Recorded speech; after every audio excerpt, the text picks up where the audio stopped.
Ashoka bio classes में आपका स्वागत है। आज हम बात करेंगे रुधिर परिसंचरण की क्रियाविधि, यानी हृदय में रुधिर का परिसंचरण किस तरह से होता है। इससे पहले वीडियो पर हम लोग बात किए थे हृदय की संरचना के बारे में। अब देखेंगे हृदय में रुधिर का परिसंचरण किस दिशा में कैसे कैसे होता है। तो जो हमारा हृदय होता है, बताया गया था हृदय के बाएं भाग में बायां अलिंद बायां निलय और दाएं भाग में दायां अलिंद दायां निलय होता है। तो शरीर के विभिन्न भागों से जब श्वसन होता है, श्वसन के फलस्वरूप CO2 बनता है। CO2 युक्त रुधिर को बोलते हैं कार्बोक्सी हीमोग्लोबिन युक्त रुधिर, माने जो CO2 होता है उसको हीमोग्लोबिन अपने साथ जोड़ लेता है और रुधिर के साथ लाता है। कहाँ पे? दाएं अलिंद में। तो जिस रास्ते से शरीर के विभिन्न भागों से अशुद्ध रुधिर दाएं अलिंद में जिस रास्ते से आता है उसको बोलते हैं महाशिरा। तो महाशिरा से कहाँ पहुँचता है? दाएं अलिंद में। अब दाएं अलिंद में पहुँचता है तो दाएं अलिंद में पेसमेकर था। पेसमेकर की वजह से क्या होता है? ये संकुचित होता है, प्रकुंचन होता है, दबाव पड़ता है। तो रुधिर जो होता है दाएं अलिंद से त्रिवलयी कपाट के रास्ते से आता है दाएं निलय में। जब रुधिर दाएं निलय में पहुंचता है तो दायां निलय संकुचित होता है और रुधिर पर दबाव पड़ता है। तो रुधिर जो होता है पल्मोनरी धमनी या फुफ्फुस धमनी द्वारा कहाँ पहुंच जाता है? फेफड़े में। तो पल्मोनरी धमनी द्वारा ये रुधिर कहाँ पहुंचता है? फेफड़े में।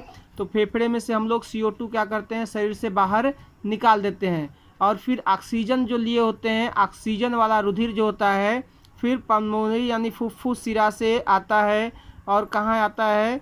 बाएं अलिंद में। बाएं अलिंद में फिर क्या होता है? संकुचन होता है। तो द्विवलयी कपाट से यह जो होता है शुद्ध रुधिर बाएं निलय में पहुंचता है। बाएं निलय में संकुचन होता है तो ये रुधिर जो होता है बाएं निलय से अग्र और पश्च महाधमनी द्वारा पूरे शरीर में जाता है। किसके द्वारा? अग्र और पश्च महाधमनी द्वारा पूरे शरीर में जाता है। तो इस तरह से अग्र और पश्च महाधमनी द्वारा पूरे शरीर में रुधिर का परिसंचरण होता है। तो हमने देखा क्या कि शरीर के विभिन्न भागों से हृदय कहाँ? अग्र और पश्च महाशिरा द्वारा आ रहा है दाएं अलिंद में। दाएं अलिंद से त्रिवलयी कपाट द्वारा दाएं निलय में। दाएं निलय से फिर संकुचन से पल्मोनरी यानी फुफ्फुस धमनी से जा रहा है फेफड़े में।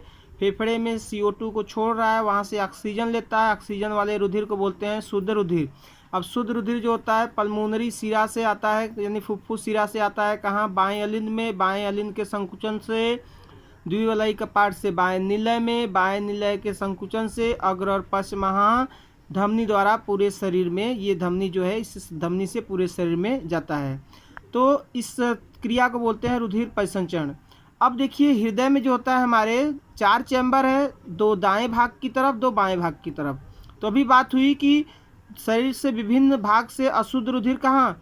ये महाधमनी द्वारा महाशिरा द्वारा कहाँ पहुँच रहा था? दाएं अलिंद फिर दाएं निलय में। यानी दाएं अलिंद और दाएं निलय में कैसा रुधिर बह रहा है? अशुद्ध रुधिर। दाएं अलिंद और दाएं निलय में अशुद्ध रुधिर बह रहा है। जबकि पल्मोनरी शिरा से जो फेफड़े से रुधिर आ रही है शुद्ध रुधिर किस में आती है? बाएं अलिंद और बाएं निलय में। तो बाएं अलिंद और बाएं निलय में शुद्ध रुधिर बह रहा है, जबकि दाएं अलिंद और दाएं निलय में अशुद्ध रुधिर बह रहा है।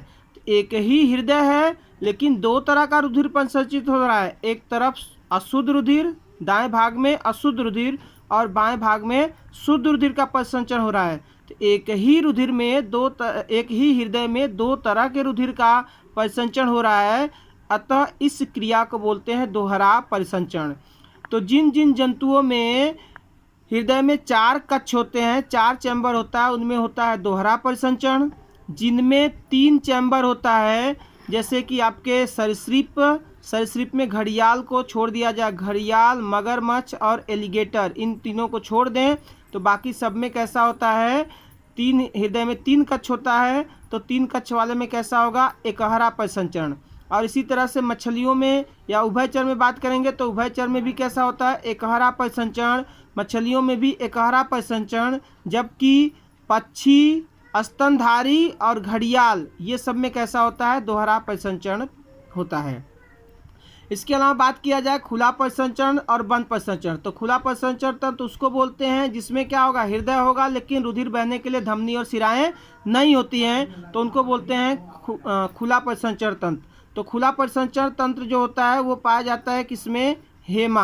हेमा का मतलब ये शॉर्टकट है, यानी कि यच से है, यच से हेमिकार्डेटा, हेमिकार्डेटा संघ के जितने भी जंतु होंगे, हेमिकार्डेटा संघ के जितने जंतु हैं, इकानोडर्मेटा, ई से इकानोडर्मेटा संघ के जितने जंतु हैं, यम से मोलस्का संघ के जितने जंतु हैं, और ए से आर्थ्रोपोडा संघ के। तो इन सब में क्या होता है, खुला परिसंचरण तंत्र पाया जाता है। किसमें, हेमिकार्डेटा, इकानोडर्मेटा, मोलस्का और आर्थ्रोपोडा में खुला परिसंचरण तंत्र। और इन संघों के अलावा जितने भी जंतु हैं उन सब में कैसा होता है, बंद परिसंचरण तंत्र पाया जाता है। तो इस तरह से हमने रुधिर परिसंचरण के बारे में देखा और हृदय की क्रियाविधि के बारे में जाना। वीडियो को ज़्यादा से ज़्यादा शेयर करिए, लाइक करिए, सब्सक्राइब कीजिए। और ये वीडियो कक्षा 10 और कक्षा 11 के लिए इम्पॉर्टेंट है, क्योंकि कक्षा 10 में बोर्ड एग्जाम होता है, तो बोर्ड एग्जाम में ये फिगर नामांकित चित्र भी पूछता है और इसके अलावा हृदय की क्रियाविधि भी पूछा जाता है। तो इस तरह से दोनों क्लास के लिए, और बाकी जो है कुछ क्वेश्चन इससे ऐसे हैं जो कि आपके जैसे कि पल्मोनरी धमनी यानी फुफ्फुस धमनी है, इस धमनी में कैसा रुधिर बहता है, शुद्ध रुधिर, लेकिन पल्मोनरी धमनी में अशुद्ध रुधिर। इसी तरह से सभी सिराओं में जो धमनी होता है, धमनी में कैसा बहता है, शुद्ध रुधिर, लेकिन फुफ्फुस धमनी में अशुद्ध रुधिर। इसी तरह से सिराओं में कैसा रुधिर बहता है, अशुद्ध, लेकिन फुफ्फुस सिरा में शुद्ध रुधिर बहता है। तो इस तरह से हमने कुछ ये टॉपिक है और इससे संबंधित कुछ प्रश्नों के बारे में जाना। वीडियो देखने के लिए धन्यवाद।